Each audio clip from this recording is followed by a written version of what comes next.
Hey y'all, it's Jeremy with J&N Aquatics, y'all's favorite fish guy here in Paducah, Kentucky. So I'm gonna make this video a short, sweet tutorial. I've had questions, Jeremy, how do you keep your fish so healthy? Jeremy, how come your fish last for a very long time compared to some of the stores where I get their fish? Now, it's all about taking care of your fish, y'all. Happy, healthy fish will last you for a long time. I've had customers come tell me that the fish that they bought off me 2 years ago still living well and loving life, which is amazing, you know. So it's all how you take care of your fish. It's just like any other animal, you know, like your dog, your cat, your iguana, your flying squirrels, stuff like that. You know, you're going to treat them like a pet. Same as fish, you know, it's just not something you're just going to throw in the tank and forget about it. You actually have to take care of them. You got to feed them, make sure they have the right diet, make sure their water parameters, their natural habitat is on the spot. You know, you want to make them feel like they're at home in their natural habitat. So if y'all been following Naomi and I for a while, you know we are 100% against artificial decorations. All right, hands down. From your painted gravel, you know, your neon colors, your red, green, pink, purple, all that stuff, to your artificial plants. All right, it's not natural. Okay, so we love raising our fish in their natural environments. So once they are in their natural environments, they are happy. All right. When you feed them, you don't want to feed them the same thing over and over and over and over. Right? It's like me and you eating chicken every day, 7 days a week, 365 days out of the year. Now we get tired of fish, and then we're at that point where we don't even want to eat because we're tired of it. So the nutrition, you know, you gotta make sure their nutrition is good. You want to give them a variety of foods. You want to give them your flake food. You want to give them, you know, your frozen brine shrimp, your frozen bloodworms, even your live brine shrimp, y'all. Now, your live brine shrimp, I mean, you can set up a hatchery yourself at the house. You can look on Pinterest and look up how to do a DIY brine shrimp hatchery, you know. So you can get like Coke bottles and set up your own brine hatchery there at the house. Or you can go to Aquarium Co-op. All right, my guy Corey, he has amazing products. I mean, he is very popular across the nation. His product, he stands by his products. I stand by his products. So I'm going to show you a couple things that I get from Aquarium Co-op. So this is a little tutorial on how to hatch brine shrimp. I had very good success rate with hatching brine shrimp, and that's what I feed my guys here at the store. That's what makes them very healthy and make them last a long time for you all.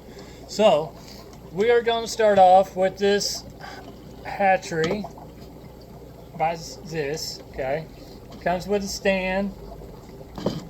Now this is a hard plastic, all right, so don't be afraid if you drop it, you're not going to break it.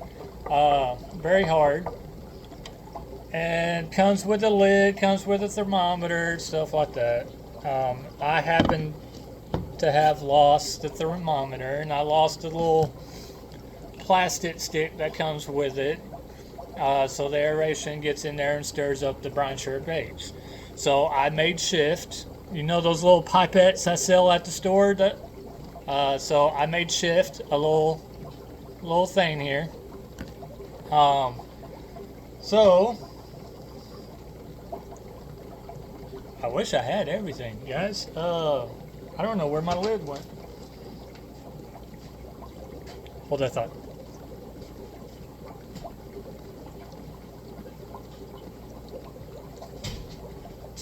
Okay, sorry about that. So here's the lid. Okay, so usually it comes with a little stick thermometer you stick in there and takes the temperature of your water.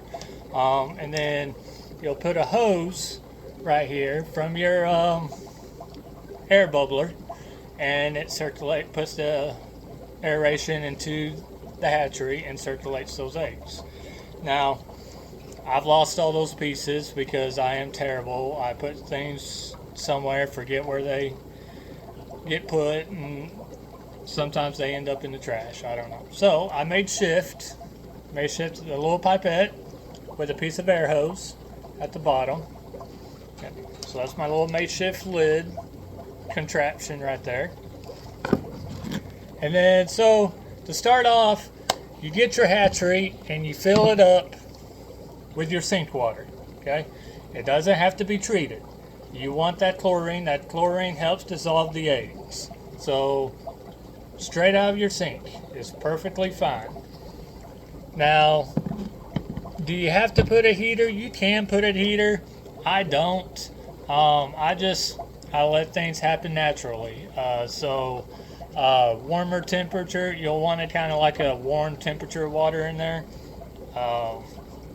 Unfortunately, I don't have a water heater at the store, so my water's cold. So it takes a little bit longer for my eggs to hatch than what it calls for.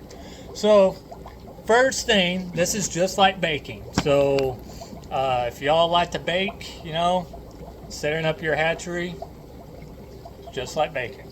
So we have this Aquarium Co-op Easy Brine Shrimp Salt. Alright. Now, the way I did it after I watched some videos, you take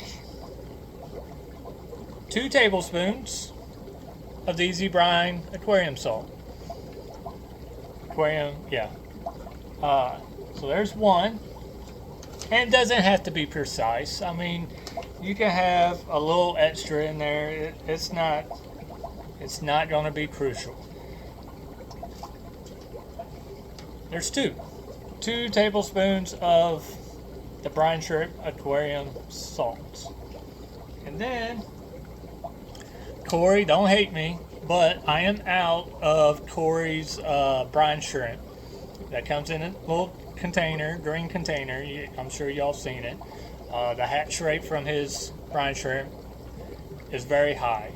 It's not 100%, but it's up there. It's like 90, 95.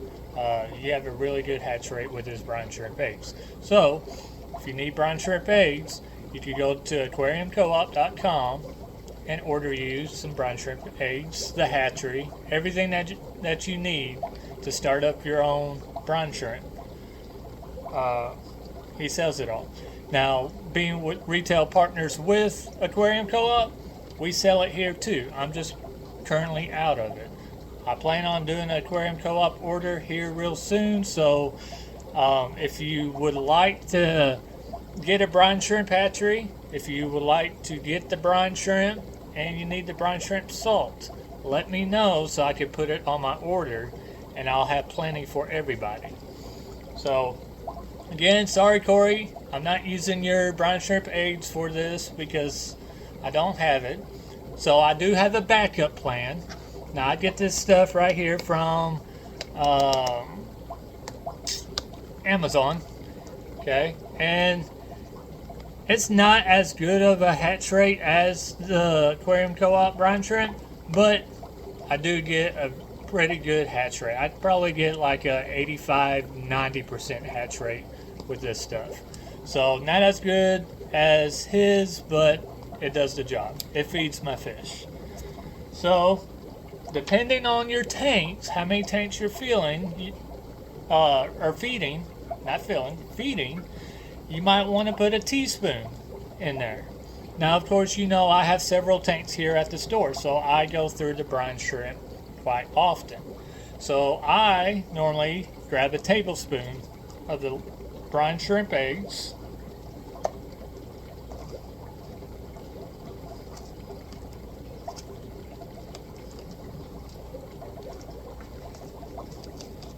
after I get this little packet out of here. Thing's always in my way. So I'll get a tablespoon. Now a tablespoon is a lot of brine shrimp. I'm not talking about, oh, it's a tablespoon like 100 eggs. No. A tablespoon is probably like 3,000, 4,000 eggs, okay? It is a lot, y'all. That is a lot of brine shrimp eggs. Like I said, not all of them are gonna hatch, but the majority of them will. And let me flip my camera so y'all see. So I put my salt in the aquarium, my 2 tablespoons of salt, and I got 1 tablespoon of brine shrimp eggs. And make sure it's shut. And you see they're already going down. Now that's a lot of brine shrimp. And some of you are asking, what is brine shrimp? Okay, if you've been in the hobby for a while and ever heard the term sea monkeys, so brine shrimp is just like sea monkeys. So, well, there you go. So that's a lot of eggs. Now I'm going to take my lid here, okay, and my little contraption. Don't make fun of me, but that's my little contraption. And I'm going to stick this bottom of this tube right there in the center.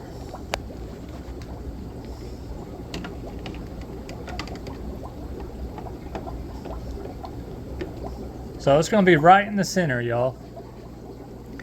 And the center is down here. So you can see the salt. You can start seeing the brine shrimp eggs settling on top of the salt. So that pipe's going to go right there in the center and sit there. And then I'm going to take my air hose and I'm going to put it right in this little contraption here. And I'm going to turn my air on. And I don't want it too powerful because you're going, if you have your aeration too powerful, you're going to get your eggs up here, right? And they're never going to be down in the salt water and they're not going to dissolve.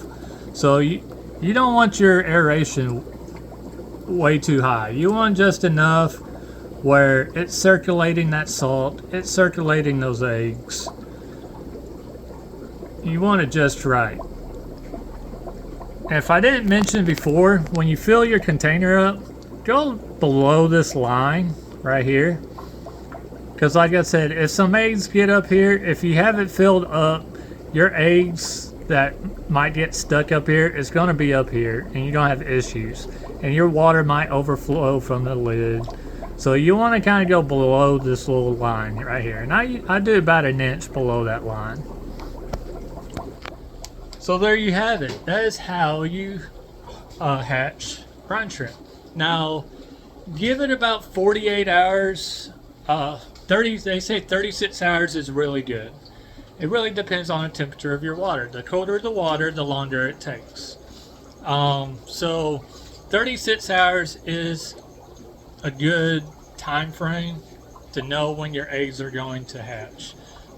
Usually it takes about 48 for me because I start out with cold water, unfortunately.